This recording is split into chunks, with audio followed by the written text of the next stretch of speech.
Gives me to the question, whose responsibility is it to ensure or to protect the youth from such happenings? And then there's another side to look at it. There's also the youth, or let's say, for example, the user, the account holder of the betting account, and they want to make a lot of money.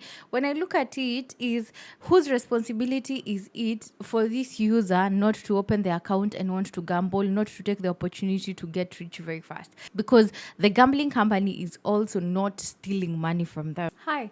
Welcome to the Shift Podcast. My name is Wambui, and I'm here to talk about whatever I want. So I started the Shift Podcast. No, it has been an idea after a long time, and it's been a long time coming. I just want to yap about things that I care about, and I just happen to work from home, so I don't have a lot of people to yap about such things, and that's why I'm here. So today, I really want to start the Shift Podcast with the betting crisis that is in our country. And I know with the current conversation on content creators and how they see like everything is against them with the betting licensing and what that one, they said they had stopped all advertising in all media houses, including content creators, and they feel attacked. But there's a conversation to be had on the rise of betting dependency, especially with the youth, and why we are at the position we are at.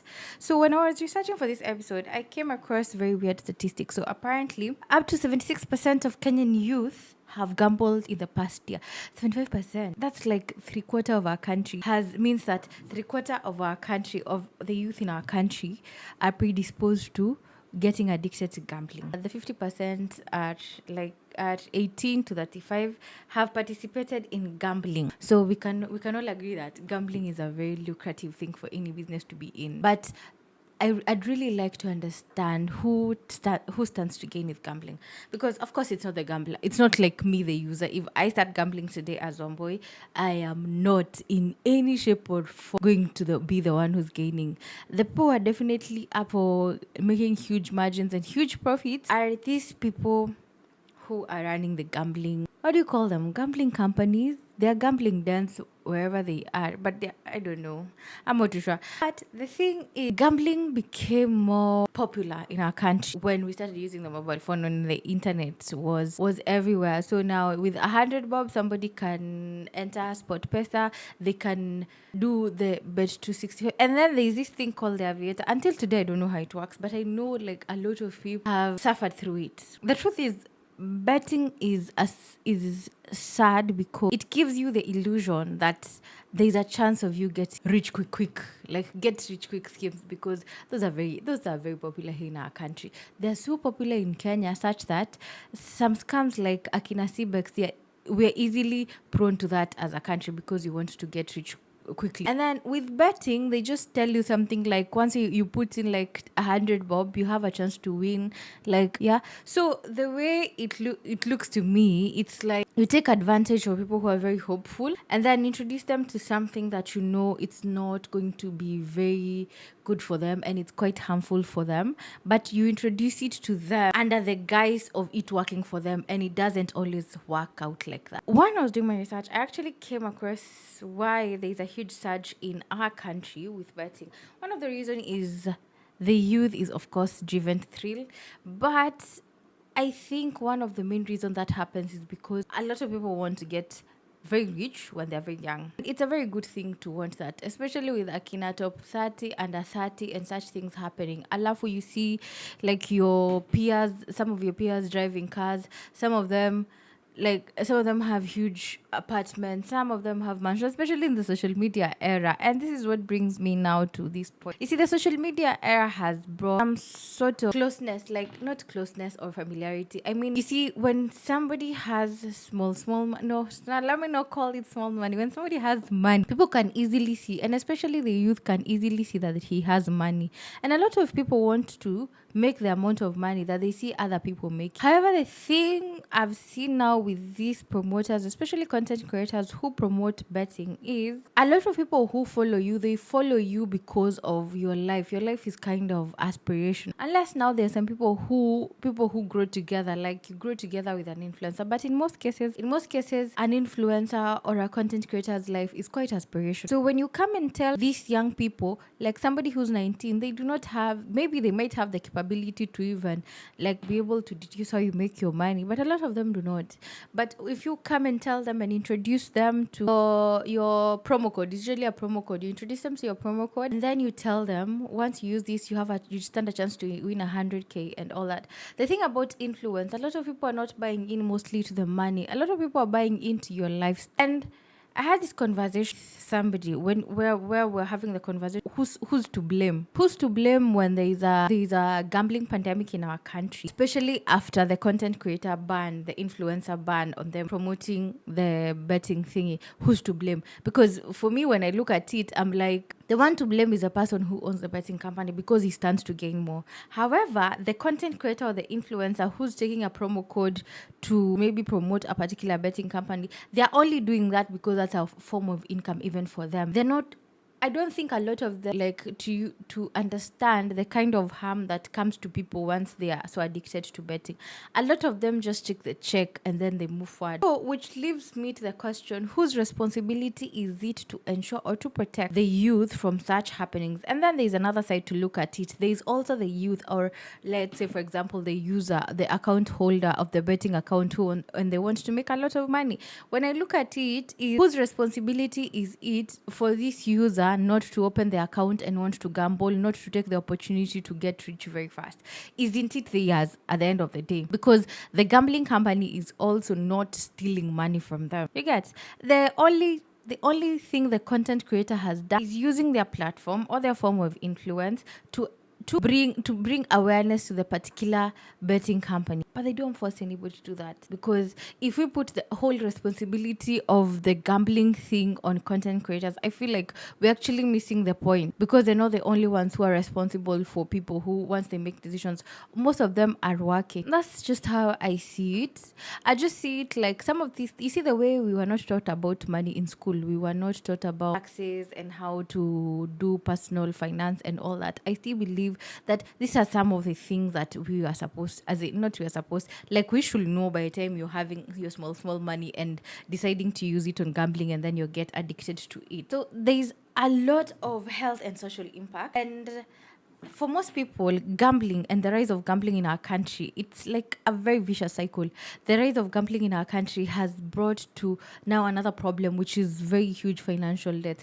And also it is still in the same society where we have seen the mobile money apps coming up and offering loans to people just like that. So you see, it's like a cycle. It's a very vicious cycle that at the end of the day, the person who stands to lose most is the user, the person who opens that account, and that is you and I, or one of our family members, somebody close to us. We are the ones who stand to lose, because you'll see like somebody will go and take a loan and then start betting, which is, I don't know, because you see, when you sit down and think, the thought process of that person is if I take a loan and then I bet, and I'm going to, like, it's a risky situation, but once I risk this amount of money, I stand to gain some money, and then with this money I'm going to pay this debt.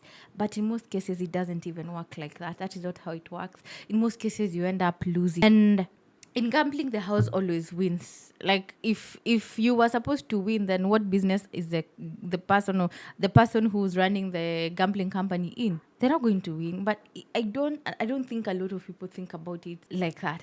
The other thing is, because students are the ones who are most likely to bet, there is usually a lot of negative impact on the students' welfare. So this means in terms of their mental health. And also another thing, the thing about financial debt is also affect your social standing, because you're going to end up coppering money everywhere with the hope. And I think gambling is weird. You're going to lose your money gambling. You're going to get in debt while gambling, and then you're going to get into problems socially when you're still gambling. It's a very weird, vicious cycle. I think especially if students can avoid, because the thing about the student life is most of your money you're getting it from your guardian or your parent. He has used their money. They're using their money to gamble, and that is your school fees.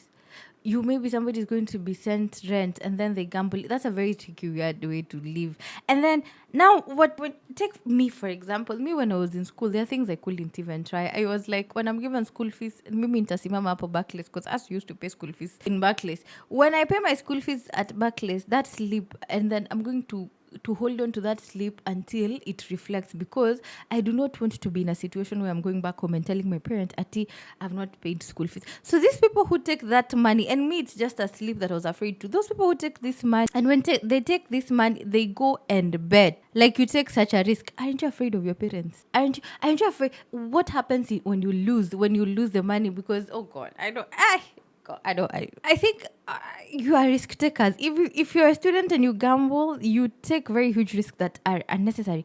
And then another thing is, hampatangi anxiety, because me, I'd be anxious to the roof. I don't know if I'd sleep, but now I hear somebody use their money to bet. They bet their school fees, they bet their, and granted, they're people who win, but then most of the people are usually losers, and me, I'm usually one of those people where I know if I try something wrong, I know God is going to use me as an example to the rest, so I do not do such thing. I cannot even try. But currently, gambling is currently recognized as a public health crisis in our country, and it's granted. Me, I can see why it holds such, how could I put it, such impacts. And I feel so bad for anybody who has fallen, sorry, I feel so bad for anybody who has fallen into the trap of gambling. It's, I don't know how to get out of it. You see, it's not like it's gambling is actually a disease. Psychologically, it's a disease. But a lot of people, if you come from an African community, people will tell you that it's something like you are just greedy and you